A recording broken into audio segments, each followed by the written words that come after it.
ஒருவரை சந்திக்கும் போது நாம் எப்படி செல்கிறோம் அப்படிங்கிறது ரொம்ப முக்கியம். இப்போ நம்ம விட ஒரு தகுதியிலையோ அல்லது பதவியிலையோ அல்லது வேறு சில காரணங்களால் ஒரு பெரியவரை சந்திக்க போகிறோம், வயதானவர் அப்படின்னா, நான் முதல்ல எப்படி ட்ரெஸ் போட்டுக்கிட்டு அவரை போய் பார்க்குறோம். நம்ம ரொம்ப கேஷுவலான ட்ரெஸ்ஸில் போனோம்னா அவங்க என்ன நினச்சிக்குவாங்கன்னா, நம்ம ரொம்ப கேஷுவலாக இருக்கும், நம்ம அப்ரோச்சே கேஷுவல் அப்படின்னு நினைப்பாங்க. ஏன்னா you don't have the second opportunity to create the first impression அப்படின்னு இங்கிலீஷில் சொல்லுவாங்க. நீங்கள் முதல் அபிப்பிராயத்தை உருவாக்குவதற்கு இரண்டாவது வாய்ப்பு உருவாக்கப்படுவதில்லை. ஒரு வாய்ப்பு தான். அந்த ஃபர்ஸ்ட் ஆப்பர்ச்சுனிட்டியில் என்ன மாதிரியான இம்ப்ரெஷனை நீங்கள் கிரியேட் பண்ணுறீங்க. இப்போ ஒரு உதாரணத்துக்கு, நான் கேஷுவலாக நிறைய பூனை நாய் போட்ட சட்டையெல்லாம் போட்டுக்கிட்டு ஒருத்தர் போய் பார்த்தேன்னா, அவர் ஃபர்ஸ்ட் எடுத்தோன்னே என்ன நினைப்பார், நம்மளை பார்க்குறது இவ்வளோ கேஷுவலாக வந்திருக்கானா, இந்த பையன் நம்மளை ஒரு பெரிய அளவே நினைக்கல, இந்த சந்திப்பினுடைய முக்கியத்துவமே தெரியல அப்படின்ட்டு அவர் என்ன பண்ணுவார், வேண்டா விருப்ப ஒரு 2 நிமிஷத்தில் அனுப்பிச்சிடுவார். அதே மாதிரி நம்ம போகும்போது எதுக்காக போகிறோமா, அதுக்கு கூடிய தயாரிப்புகளோடு போகிறோமா, அது ரொம்ப முக்கியம். இப்போ எங்கிட்ட என்ன பண்ணுவாங்கன்னா, சில பேர் இந்த போட்டித் தேர்வுகள்லாம் எழுதுறதுக்கு எப்படி படிக்கணுங்கிறதுக்காக வருவாங்க. உள்ளே உட்காந்துட்டு கேட்பாங்க, என்னென்ன சார் படிக்கணும், முதல்ல என்ன சார் படிக்கலாம் அப்படின்னு கேட்பாங்க. நாம் ஒரு புத்தகம் சொன்னோம்னா இப்படின்னு தலையாடுவாங்க, குறிச்சிக்கங்க மறந்துடுவோம் அப்படின்னு சொன்னோம்னா, சார் இப்படின்னு சட்டையை தொழுவாங்க, சார் பேனா இல்லை சார், கொஞ்சம் பேனா கொடுங்க சார், நம்மகிட்டே பேனா வாங்குவாங்க. சரி பேனாவை கொடுத்தோன்னே, சார் ஒரு பேப்பர் கொடுங்க சார். ஒருத்தரை சந்திக்கிறதுக்கு அவங்ககிட்ட ஆலோசனை கேட்கறதுக்கு போனோம்னா நாம் கையில் ஒரு குறிப்பேடோடையும் ஒரு பேனாவோடையும் போகிறது மஸ்ட் இல்லையா? அது அவசியமாக இல்லையா? எனக்கு தெரிந்த ஒரு அலுவலர் ஒரு சம்பவத்தை சொன்னார். அவர் பேர் முருகன்னு பேர். அவர் என்ன சம்பவம் சொன்னார், ரொம்ப ஆச்சரியமான ஒரு சம்பவம். அவர் ஜுவாலஜி படிச்சுட்டு எம்எஸ்சி ஜுவாலஜி படிச்சுட்டு சென்னைக்கு வராரு, வேலை இல்லாமல் இருக்கிறாரு. அப்போ ஒரு நாள் டென்னிஸ் விளையாடிட்டு இருக்காரு. அந்த டென்னிஸ் கோர்ட்லேயே ஒரு ஜட்ஜ் ஒருத்தர் இவரை பார்க்குறாரு. இவர் நல்ல டென்னிஸ் விளையாடுறத பார்த்தோன்னே கூப்பிட்டு, தம்பி நீங்கள் என்ன பண்ணுறீங்க? சார் வேலை இல்லை சார், வேலைக்கு தேடிட்டு இருக்கேன்.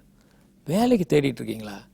சரி சரி, என்ன வேலைக்கு போகலான்னு இருக்கீங்க? சார் எனக்கு இந்த அப்போல்லாம் துறைகள்லாம் ஹெச்ஓடி நினச்சாலே வேலையை போட்டுடலாம், அந்த மாதிரி ஒரு சூழல் இருந்தபோது, சார் இந்த துறையில் இந்த மாதிரி ஒரு இன்ஸ்பெக்டர் போஸ்ட் இருக்கா சார், போடுங்க அப்படின்னு. அது ஃபிஷரிஸ் டிபார்ட்மெண்ட்.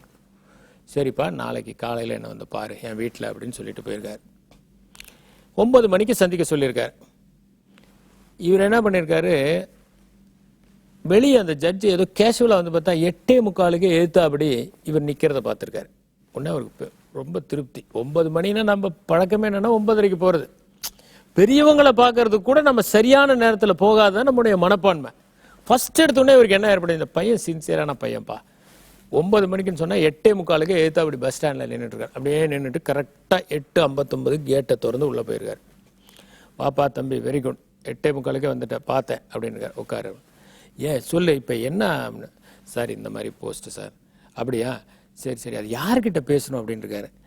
சார் இவர்கிட்ட பேசுனீங்கன்னா கரெக்டாக இருக்கும் சார், அவர் தான் இதுக்கு பொறுப்பு அப்படின்னு இருக்காரு. அப்படியா, சரி. அவர் பிஏவை கூப்பிட்டு, எப்பா இந்த ஃபோன் நம்பர் அவரது கொஞ்சம் எடுத்துகிட்டு வா அப்படின்னு ஒன்று. சார் வேணாம் சார், நானே குடிச்சிட்டு வந்திருக்கேன். அப்போல்லாம் செல்ஃபோன் கிடையாது. இப்படி ஸ்லிப் எடுத்து கொடுக்குறாரு.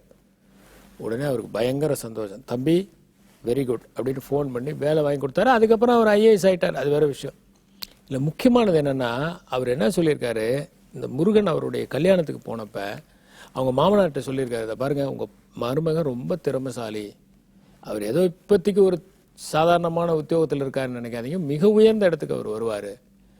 காரணம் என்னென்னா, 9 மணின்னு சொன்னப்போ 8:45 வந்துட்டார் அவர்.